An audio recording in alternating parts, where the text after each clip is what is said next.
Growing up, my sister and I never had the kind of bond you'd expect sisters to have. You know, the one where you share secrets, laugh over silly things, and have each other's backs no matter what. That wasn't us. My sister, let's call her Sarah, was always 5 years older than me. From the moment I could remember, she made it clear that I was nothing more than a burden to her. But I never thought things would get as bad as they eventually did. I never thought she'd actually try to get rid of me. I was born when Sarah was already used to being an only child. By the time I came along, she was 5 years old and fully accustomed to being the center of our parents' attention. I guess you could say I messed up her world, and she resented me for it. She didn't try to hide how she felt, either. From my earliest memories, I remember her glaring at me with this cold, hard look, like I was the one who'd ruined her life. As I grew older, things didn't get any better. Sarah was always the golden child, the one who got straight A's, the one who could do no wrong. Meanwhile, I was the clumsy little sister who couldn't seem to get anything right. If I dropped a glass, she'd be there to scold me before my parents even noticed. If I spilled something on the carpet, she'd go running to tell mom or dad. It was like she was waiting for me to mess up so she could pounce. But despite all this, I still looked up to her. She was my big sister, after all, and I wanted her to like me. I tried so hard to be her friend, to get her to spend time with me, but she always pushed me away. "Go away, can't you see I'm busy?" she'd snap whenever I tried to hang out in her room. Or, "Why are you so annoying? Don't you have any friends?" when I'd ask her to play with me. When I was about 7 years old, Sarah started getting more creative with her cruelty. She began to play these mind games with me, convincing me to do things I didn't want to do just so she could laugh at me when I got in trouble. She'd tell me to sneak cookies from the jar, saying it was okay because mom wouldn't notice, only for me to get scolded when she did. Or she'd dare me to stay up late watching TV with her, promising to cover for me, then tell on me the next morning when I was too tired to get up for school. I was too young to see what was happening, to understand that Sarah was manipulating me. All I knew was that no matter what I did, I couldn't win. If I refused to do what she asked, she'd call me a baby and make fun of me for being scared. If I went along with it, I'd end up in trouble, and she'd stand there with this smug look on her face like she'd won some kind of game. Things started to take a darker turn when I was about 10 years old. By this time, Sarah was a teenager, and she had developed this mean streak that scared me more than ever. She'd always had a temper, but now it was like she was just looking for excuses to lash out at me. She'd pinch me when no one was looking, or pull my hair so hard it made me cry. If I tried to tell our parents, she'd just laugh and say I was making it up, and they'd believe her. She was the perfect daughter, after all. Why would she hurt her little sister? One time, when I was about 11, Sarah told me something that really shook me. We were sitting in the living room, just the two of us, when she turned to me with this serious look on her face. "You know, I wish you were never born," she said, her voice cold. "My life would be so much better without you in it." I remember feeling this cold chill run down my spine. I didn't know what to say, so I just sat there in stunned silence while she stared at me with those hard, unforgiving eyes. After a moment, she got up and left the room, leaving me sitting there, feeling like I'd just been punched in the gut. As the years went by, Sarah's behavior only got worse. She started dating boys, hanging out with a rough crowd, and getting into all kinds of trouble. But no matter what she did, our parents always seemed to forgive her. They'd say things like, "Oh, she's just going through a phase," or "She's a teenager, it's normal for her to act out." Meanwhile, I was still the one who got blamed for everything. If Sarah got in trouble at school, it was somehow my fault for being a bad influence. If she came home late, it was because I had distracted her earlier in the day. It was around this time that I started to realize just how deep Sarah's hatred for me went. It wasn't just that she didn't like me, she genuinely seemed to hate me, and she wanted to make sure I knew it. I began to notice little things, like the way she'd accidentally bump into me when I was walking down the stairs, or how she'd leave her stuff lying around in my room just to mess with me. Then there was the time she pushed me into the pool at a family barbecue. I couldn't swim, and I panicked, thrashing around in the water while everyone else just stood there laughing, thinking it was some kind of joke. Sarah just stood there, watching with this amused look on her face, like she was enjoying watching me struggle. Eventually, my uncle jumped in and pulled me out, but the whole experience left me shaken. When I told my parents what happened, they just shrugged it off, saying, "Oh, she was just playing around. You need to toughen up a bit." "Mom, she pushed me." I tried to explain. "I could have drowned." But Mom just sighed. "She's your sister. She wouldn't really hurt you. You're overreacting." I wasn't, though. I knew it in my gut, but I didn't know what to do. I felt trapped, like no one would ever believe me no matter how bad things got. By the time I was in high school, things between Sarah and me had reached a breaking point. We barely spoke to each other, and when we did, it was usually because she was yelling at me for something. She'd call me names, tell me I was worthless, and make fun of me in front of her friends. I tried to avoid her as much as possible, but it was hard when we lived under the same roof. The worst part was that no one seemed to care. My parents were so wrapped up in their own lives that they didn't notice how bad things had gotten between us. Whenever I tried to talk to them about it, they'd just brush it off, saying, "Oh, she's your sister, she doesn't really mean it. You two will grow out of this phase eventually." But I knew better. I knew that Sarah's hatred for me wasn't just a phase, it was something deeper, something darker. And I was starting to get scared. Why does she hate me so much? I asked my mom one day. What did I ever do to her? "She doesn't hate you," Mom said dismissively. "You two just need to learn to get along. It's normal for sisters to fight." But it didn't feel normal to me. It felt like I was living with a ticking time bomb. It was around this time that Sarah started dating this guy named Jake. Jake was bad news from the start. He was older than her, had a criminal record, and was always getting into trouble. But Sarah was obsessed with him, and she didn't care what anyone thought.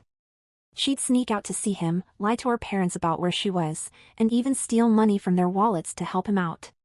"Sarah, you can't keep doing this," I tried to tell her one day after she had just snuck back into the house early in the morning. "Mom and Dad are going to find out." "Shut up, loser," she snapped at me. "This is none of your business." "But it is. You're going to get into serious trouble."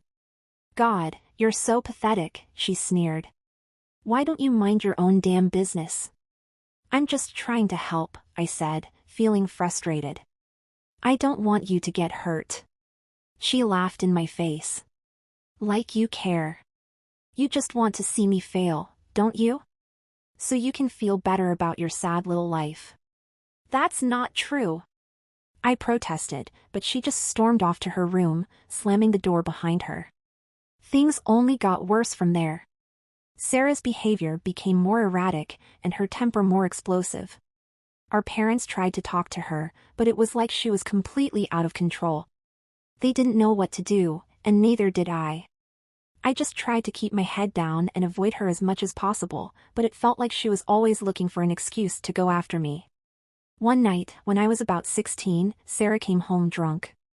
It was late, and our parents were already asleep. I was in my room, reading, when I heard her stumbling up the stairs. A few minutes later, she barged into my room, slamming the door behind her. "What do you want?" I asked, trying to keep my voice steady. She ignored me, staggering over to my bed and sitting down heavily. "You think you're so much better than me, don't you?" she slurred. "What are you talking about?" I asked, confused. "You're always judging me, always looking down on me," she said, her voice growing louder. "Like you're some kind of saint and I'm just a screw-up." "I'm not judging you," I said, trying to keep calm. "I just want you to be safe." "Bullshit," she shouted, standing up and swaying on her feet. "You think you're so perfect, don't you? Miss Goody Two-Shoes, always doing everything right, always making me look bad."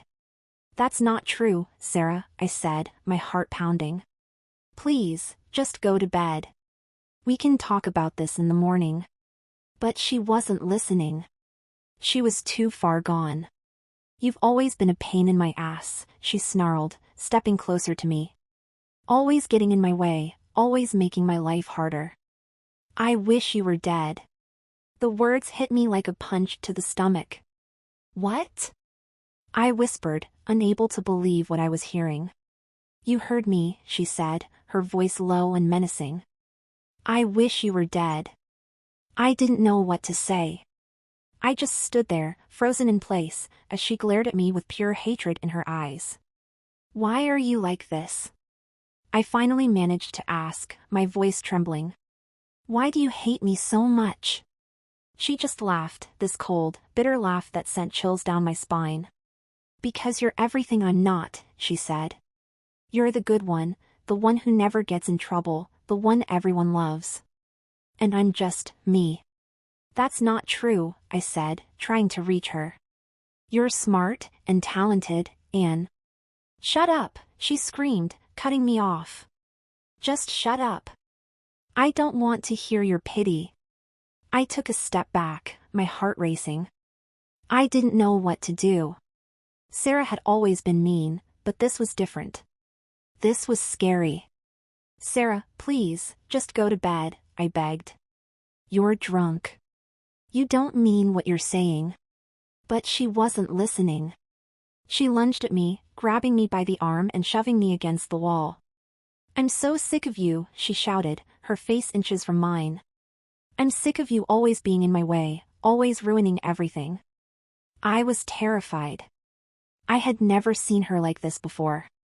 I tried to push her away, but she was too strong. Sarah, stop. I cried, tears streaming down my face. You're hurting me. But she didn't stop. She just laughed, this crazy, unhinged laugh that made my blood run cold. Maybe I should just get rid of you, she said, her voice deadly serious. Maybe then I'll finally be free. I felt my heart stop.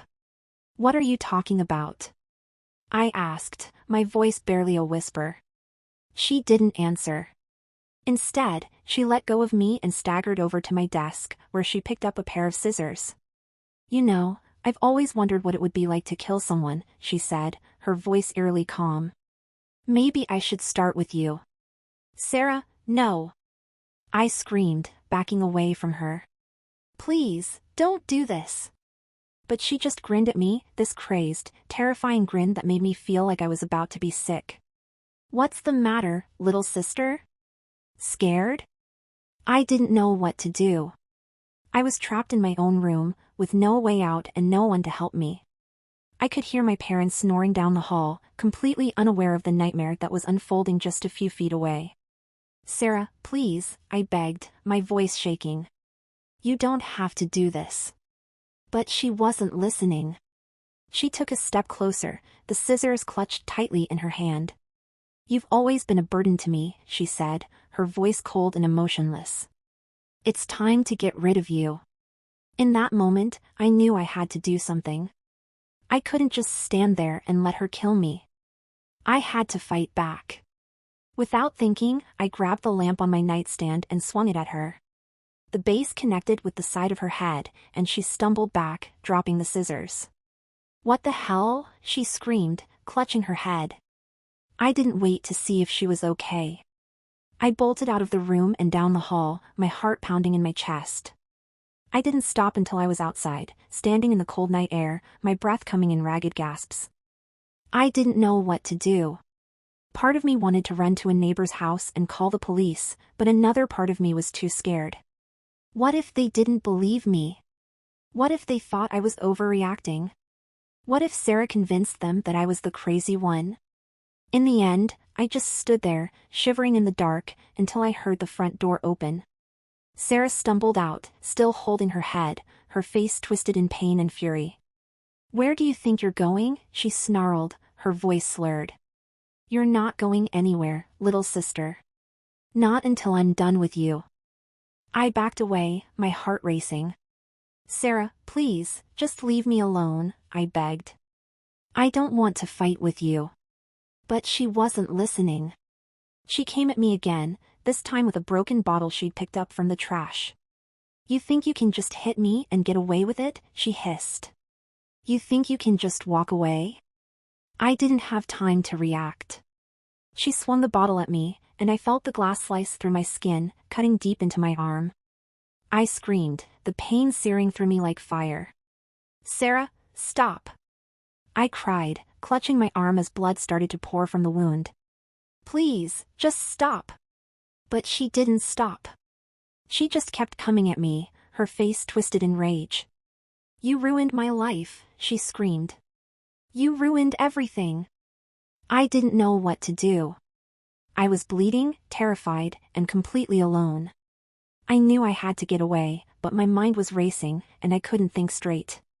Why won't you just die? Sarah shouted, swinging the bottle at me again. Why won't you just go away? I stumbled back, tripping over a garden hose and falling to the ground. I was too weak to get up, too scared to fight back. And then, out of nowhere, I heard a voice. Stop. Leave her alone. It was our neighbor, Mrs. Jenkins, standing in her front yard with a phone in her hand. I'm calling the police, she shouted. Stop it right now. Sarah froze, her eyes wild and unfocused. For a moment, I thought she was going to attack Mrs. Jenkins, but then she just dropped the bottle and staggered back, her face pale and sickly. Whatever, she muttered, turning and stumbling away. You're not worth it. I watched her go, too weak to move, too scared to believe that it was really over. Mrs. Jenkins rushed over to me, her face full of concern. Are you okay, sweetheart? What happened? I don't know, I whispered, clutching my bleeding arm. She just snapped. Mrs. Jenkins helped me to my feet, her grip gentle but firm. Come on, let's get you inside. The police are on their way. I let her lead me to her house, too shaken to protest. I felt like I was in a daze, like none of this was really happening. But the pain in my arm was real, and the blood soaking through my shirt was real, and the fear in my heart was real. When the police arrived, they took one look at me and called for an ambulance. I tried to explain what had happened, but my words kept getting jumbled, and I couldn't stop shaking. They asked me about Sarah, about why she had attacked me, but I didn't know what to say. How could I explain years of resentment and hatred in a few sentences? They took me to the hospital, where I got stitches for the cut on my arm and a concussion diagnosis from when I'd hit my head. The doctors and nurses were kind, but I could see the pity in their eyes. They didn't say it, but I could tell they were wondering how things had gotten so bad, how a sister could do this to her own flesh and blood. After I was patched up, the police came to take my statement. I told them everything, from the years of bullying to the night Sarah tried to kill me. I expected them to arrest her, to take her away so she couldn't hurt anyone else. But instead, they told me that Sarah was already in custody, and that she had been taken to a psychiatric hospital for evaluation. She's not going to jail? I asked, confused. She needs help, one of the officers said gently. She's very sick. I didn't know what to think. Part of me was relieved that she was getting help, but another part of me was terrified. What if they decided she wasn't sick after all? What if they let her come back home? How could I ever feel safe around her again? The next few days were a blur. My parents were devastated, of course, but not for the reasons you'd think. They couldn't believe that Sarah, their perfect daughter, had done something so terrible.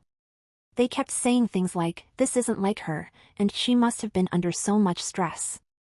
I wanted to scream at them, to tell them that this was exactly like Sarah, that this was who she had always been. But I was too exhausted, too drained to argue. Instead, I just nodded along, letting them believe whatever they needed to believe to get through the day. "Mom, she's been like this for years," I finally said one evening, my voice trembling. "She's always hated me. She said she wished I was dead." Mom looked at me like I was speaking a foreign language. "That's not true," she said, shaking her head. "Sarah loves you. She's just been going through a rough time." "A rough time?" I repeated, incredulous. "She tried to kill me, Mom. This isn't just a rough time. She needs serious help." Dad was quieter, but I could see the disbelief in his eyes too. "We've always known Sarah had a temper," he said slowly, "but we never imagined it would come to this." "Maybe we should have," I said, my voice bitter. "Maybe if you'd paid more attention, you would have seen what she was really like." That was the first time I saw the cracks in their perfect image of Sarah. They didn't want to believe it, but they couldn't deny what had happened. It was right there, in the stitches on my arm, in the bruises on my face, in the fear that kept me up at night. The police investigation didn't take long. They interviewed me, my parents, and Mrs. Jenkins. They collected evidence from our house and talked to Sarah's friends. In the end, they decided that Sarah wasn't mentally stable enough to face criminal charges. Instead, she was committed to a psychiatric facility for long-term treatment. Is she going to get better? I asked one of the officers when they told us the news. We hope so, he said. She's going to be in good hands. They'll do everything they can to help her.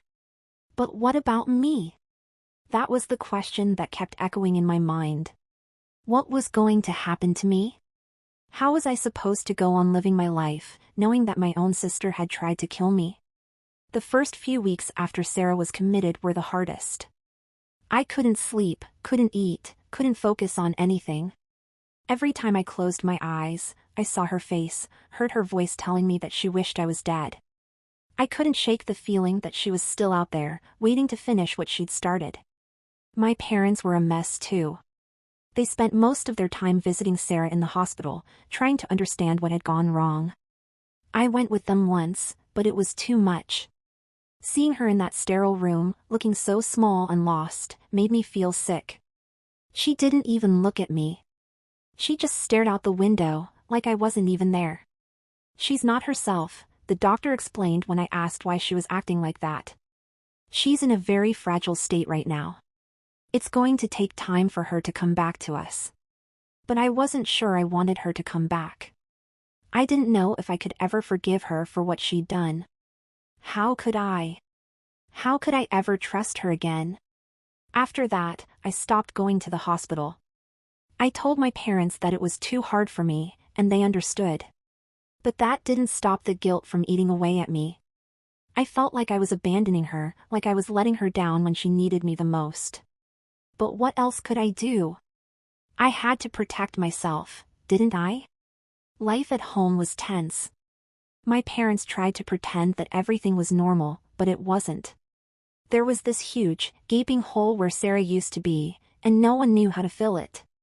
We stopped talking about her, stopped mentioning her name. It was like she had just disappeared, like she had never existed. But she was still there, in the back of my mind, haunting me. School was even worse. I hadn't told anyone what had happened, but rumors had started to spread. People whispered about me in the hallways, giving me strange looks like I was some kind of freak. My friends didn't know what to say, so they just avoided me. I was alone, completely and utterly alone. One day, a girl from my class came up to me after school.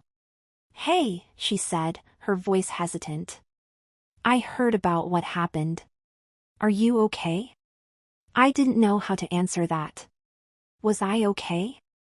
How could I be? But I didn't want to talk about it, didn't want to relive it. So I just nodded and forced a smile. "Yeah, I'm fine," I lied. She looked at me for a moment, like she didn't believe me, but she didn't push. "If you ever want to talk, I'm here," she said, before walking away. I appreciated the offer, but I knew I'd never take her up on it. How could I explain what I was going through? How could I make anyone understand? The months passed slowly. I tried to move on, tried to forget what had happened, but it was impossible. Every time I walked past Sarah's room, every time I saw a picture of her, it all came rushing back. The fear, the pain, the betrayal. It was like a weight on my chest, suffocating me. My parents were struggling too. They visited Sarah every week, but they never talked about how she was doing. I think they were afraid to admit that she might never get better, that she might never come home. And honestly, I was afraid too. I didn't want her to come back. I couldn't face her again, not after what she'd done. But then, one day, my worst fear came true. I was sitting in my room, trying to do my homework, when I heard my parents talking in the living room. I couldn't make out what they were saying, but their voices were tense, urgent. I crept to the top of the stairs, straining to hear. "She's getting out," Mom was saying, her voice shaky. "They think she's ready to come home." My heart dropped. No, this couldn't be happening. She couldn't be coming back. Not now, not ever. Are you sure this is a good idea? Dad asked, sounding as worried as I felt. The doctors say she's made a lot of progress, Mom said. They think she's stable enough to come home. But she'll need to continue therapy, and we'll have to watch her closely. I felt like I was going to be sick. Sarah was coming back? After everything that had happened, they were just going to let her come back like nothing was wrong? I stumbled back to my room, my mind racing. What was I going to do? How was I supposed to live with her again? How was I supposed to face her after everything she'd done? The next few days were a blur of panic and anxiety. I couldn't focus on anything, couldn't sleep, couldn't eat.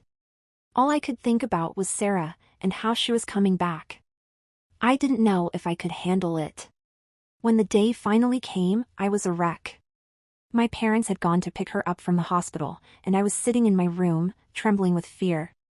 I didn't know what to expect. Would she be the same? Would she try to hurt me again? Or would she be different, like the doctors said?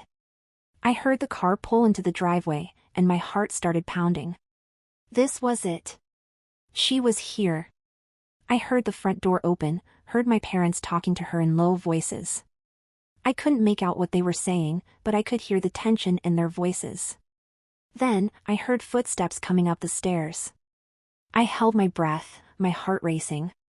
The footsteps stopped outside my door, and there was a soft knock. "Can I come in?" It was Sarah's voice, but it sounded different. Softer, quieter.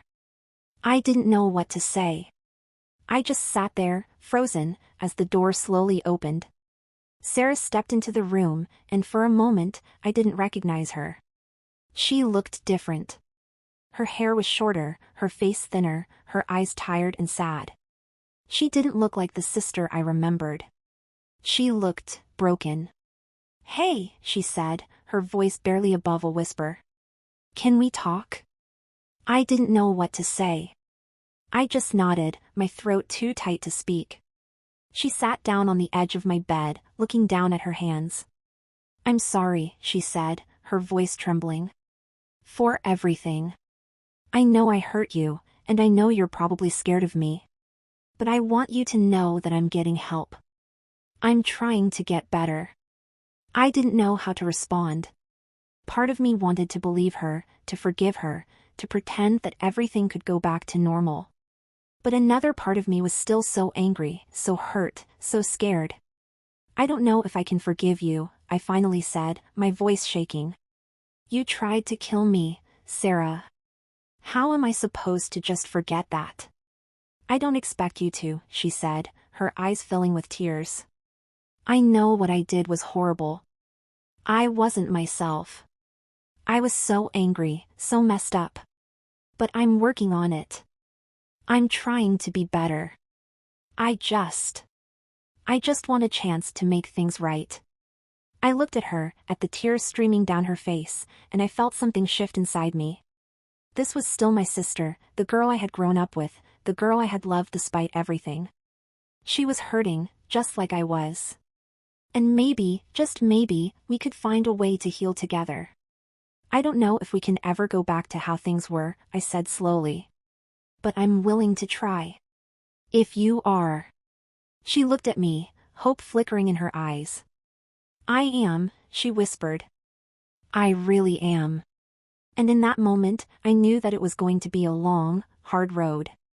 There would be setbacks, there would be pain, there would be moments when it felt like it was all too much. But maybe, just maybe, we could find a way to rebuild what had been broken. One step at a time.